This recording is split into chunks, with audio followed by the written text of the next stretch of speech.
નમસ્કાર મિત્રો, સ્વાગત છે તમારું અમારી ચેનલ ગુજ્જુ વાતોમાં। અમારા આજના નવા વિડીયોમાં તમારું સ્વાગત છે। આજનો નવો વિડીયો છે આવ ભાણા આવ, બાળપણની યાદો। મારા નાના પુત્ર અફઝલે મને કહ્યું, પપ્પા મારે બૂટ લેવા છે।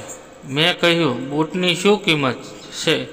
અફઝલ કહે, બચ્ચો 40 રૂપિયા અને 20 રૂપિયા મોજાના। મેં તેને 270 રૂપિયા આપ્યા અને કહ્યું, લઈ લેજે બૂટ મોજા, અને વધે તે રાખજે। 1 કલાકમાં એ બૂટ મોજા લઈ પાછો આવ્યો।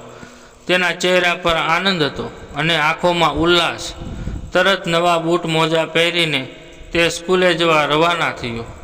એ સ્કૂલે ગયો અને હું શૈશવના સ્મરણોમાં સરી પડ્યો। અફઝલ જેવડી મારી 12 વર્ષની ઉંમર, એ અમારા ગામની નાનકડી મોચી બજાર, 5-6 દુકાનો, તેમાં કામ કરતા જેઠા મામા, દુદા મામા, ભગત મામા, બધા મોચીને અમે મામા કહેતા। એ બજારમાં મેં બૂટ માટે જે ધક્કા ખાધા છે, જીવનમાં જે યાતના સહી છે, જે દુઃખો વેઠ્યા છે, તેના સ્મૃતિમાં સંગ્રહાઈને પડેલા ચિત્રો એક પછી એક મારા માનસપટ પરથી પસાર થવા લાગ્યા। સૌ પ્રથમ તો બૂટ માટે મારે વડીલો પાસે વિધિસર માગણી રજૂ કરવી પડતી। પ્રથમ ભાઈ, છોટું ભાઈ, પછી અમીનાબહેન ને પછી મારી બા સમક્ષ હું રજૂઆત કરતો। પછી મારા બાપુજીને જણાવતો। પરિવાર સામેના અસ્તિત્વને ટકાવી રાખવાના મહાન પડકાર સામે મારી સમસ્યા સૌને સાવ ક્ષુલ્લક લાગતી, એટલે કોઈ લક્ષ્ય આપતું નહીં।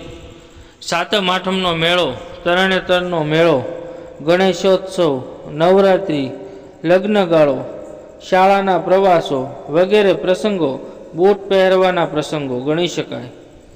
દિવાળી, બેસતું વર્ષ વગેરે પર્વોમાં બૂટ પહેરીને મહાલવાની તીવ્ર ઈચ્છા થતી અને અવારનવાર માગણી નામંજૂર થવા છતાં હું નેપોલિયનની જેમ હિંમત હાર્યા વગર પ્રયાસો ચાલુ રાખતો।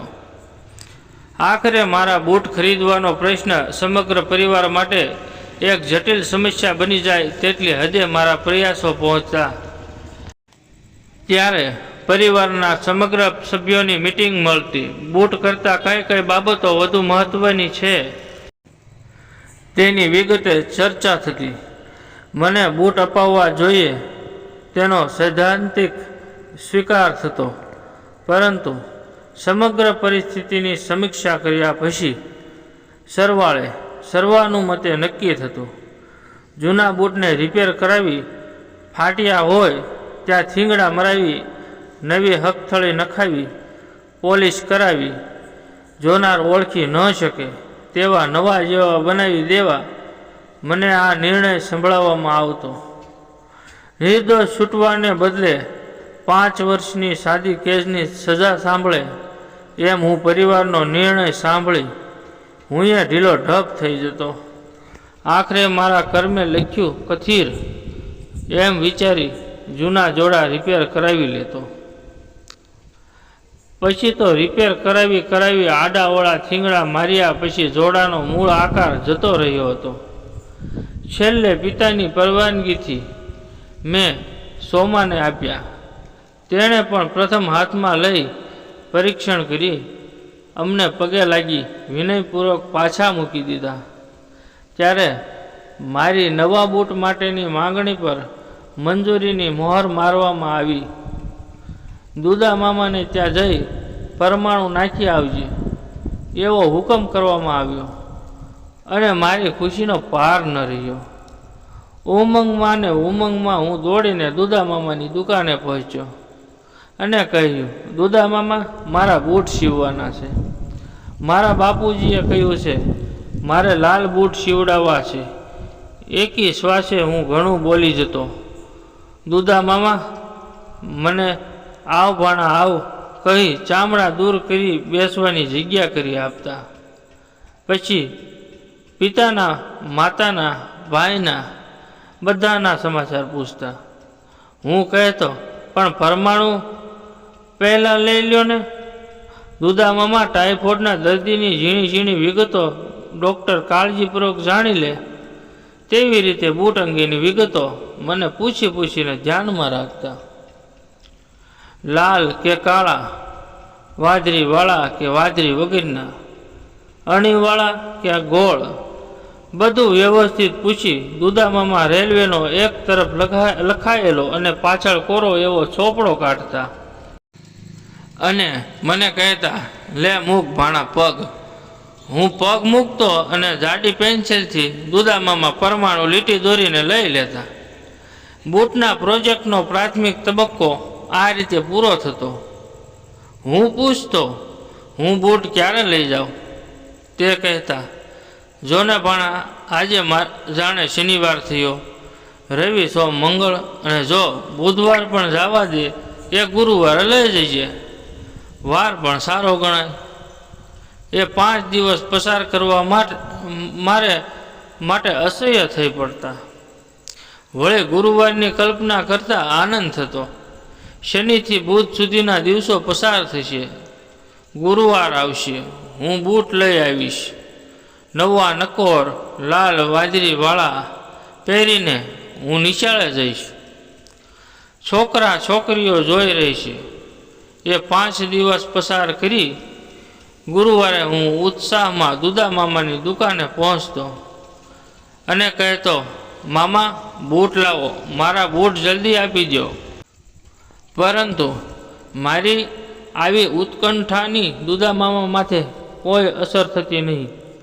કાયમની ટેવ પ્રમાણે તેઓ કહેતા, આવ ભાણા આવ. છોટું મિયા ક્યાં છે? હું કહેતો, દ્વારકા પાસે બરડિયા સ્ટેશન છે, ત્યાં સ્ટેશન માસ્તર છે.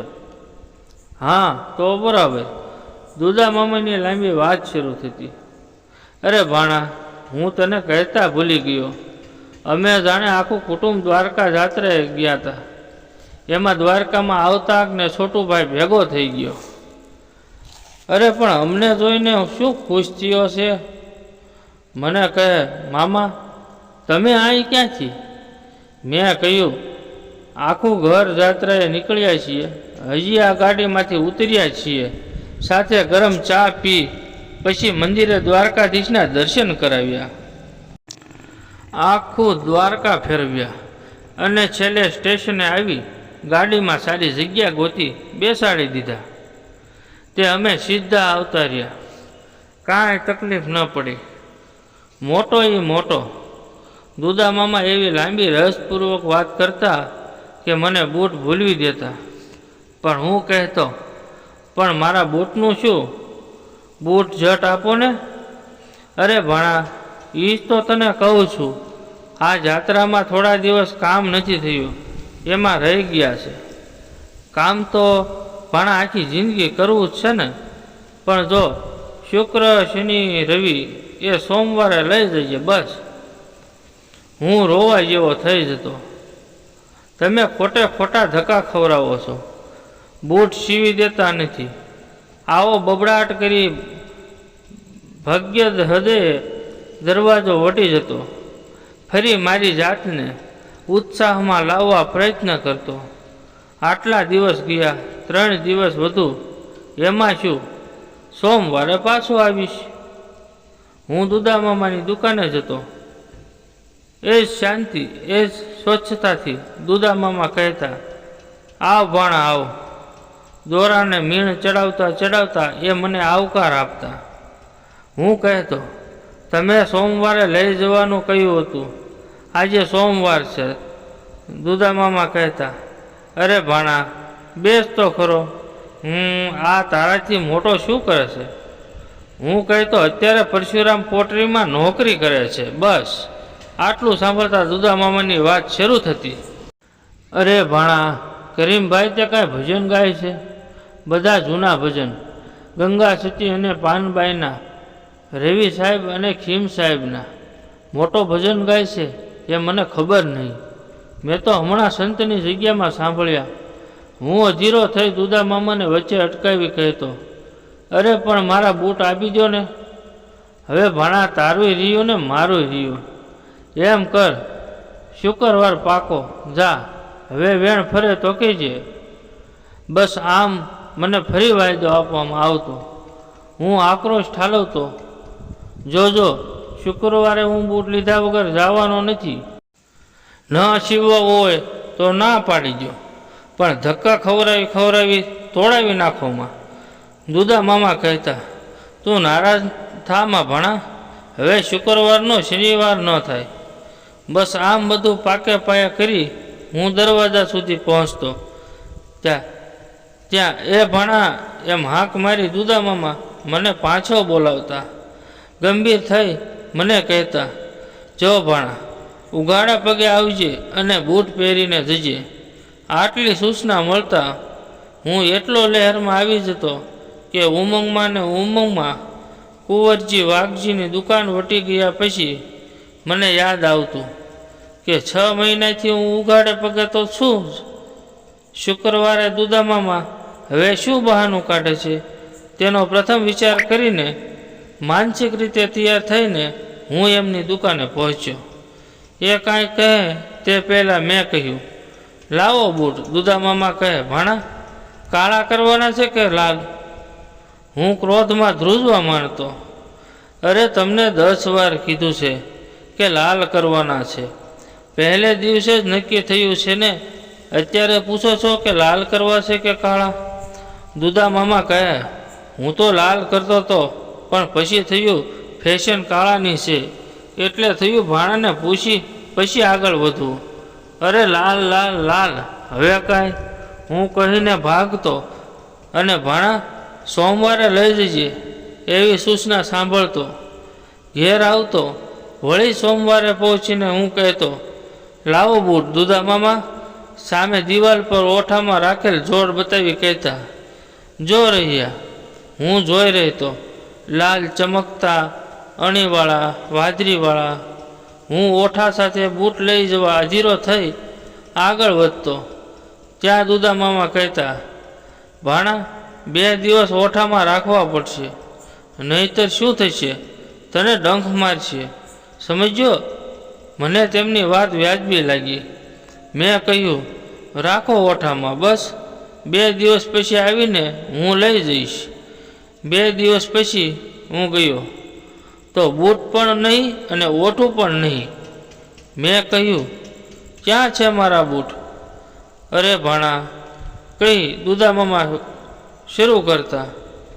વાત જાણે એમ થઈ કે સીતાપુરથી મગનભાઈનો સુરેશ આવ્યો હતો. એ આ બૂટ જોઈ ગયો. બસ સુરેશે હઠ લીધી, મારે તો આ જ બૂટ જોઈએ. તે શેઠે ફૂલજીભાઈને મોકલ્યા. સુરેશ હારે આવ્યો ને બૂટ લઈ ગયો. મને થયું કે ભાણાને આથી સારા બનાવી દઈશ. હવે તો જો પરમ દિવસે મંગળવારે લઈ જજે. 2 દિવસ આમ કે આમ વળી મંગળવારે હાજર થયો. ત્યારે દુદા મામાએ એ જ સ્વચ્છતાથી, એ જ શાંતિથી મેળામાંથી ચોપડો ઉતાર્યો, ખોલી મારી સામે મૂકી કહે, મૂક ભાણા પગ. હું અવાચક થઈ ગયેલો. આંખે અંધારા આવી ગયેલા. મારો અવાજ ફાટી ગયેલો. શા માટે એટલું જ બોલી શકેલો. આગલું પરમાણુ હાથ વગું નથી રહ્યું. મૂળ વાત આમ હતી. હું તને કહી નહોતો શકતો. મને એમ કે ભાણો ખીજાય છે. આ રીતના બહાના અને મારા અવિરત ધક્કાને અંતે 8 મહિને મને બૂટ મળતા. મારી આકરી તપશ્ચર્યાનો અંત આવતો. દુદા મામા સાચે જ મને બૂટ આપતા. વડીલોની બારોબાર મળેલી સૂચના મુજબ એક આંગળ મોટા સીવાતા, જેથી 2 વર્ષ ચાલે. પણ મને તો બૂટ મળ્યાનો આનંદ થતો. એ પહેરીને હું નીકળતો ત્યારે મને બજાર સાંકડી લાગતી. જોકે મેળા, લગ્નગાળો, પરીક્ષા, દિવાળી એવા બૂટ પહેરવાના પ્રસંગો તો એમને એમ વીતી જતા. પણ છેવટે બૂટ મળ્યાના આનંદમાં અગાઉનો વિષાદ નાશ પામતો. જ્યારે નવા બૂટની મારી માગણી મંજૂર થતી ત્યારે અહીં વર્ણવેલા બધા દૃશ્યો ફરી અચૂક ભજવાતા. વારના નામમાં ફેર પડે પણ વાયદાની રીતમાં ફેર ન પડે. આજે ધક્કા ખાધાનું દુઃખ ભૂલાઈ ગયું છે. બૂટ મળ્યા વખતનો આનંદ યાદ રહ્યો છે. દુધા મામાનો સ્નેહ નીતરતો અવાજ હજુય કાનમાં પડઘાયા કરે છે. એમ કર ભણા, સોમ મંગળ અને જો બુધવાર પણ જવા દે. એમ કર ગુરુવારે લઈ જજે, વાર પણ સારો ગણાય. આજે નવા બૂટ લેવાના થાય છે ત્યારે આ સ્નેહભીનો અવાજ અચૂક યાદ આવે છે. સાચું કહું છું, આજે મોંઘા બૂટ પહેરતાય કેટલો આનંદ નથી થતો જેટલો આનંદ દુધા મામાએ અનેક વાયદા પછી સીવી આપેલા બૂટ પહેરીને થતો.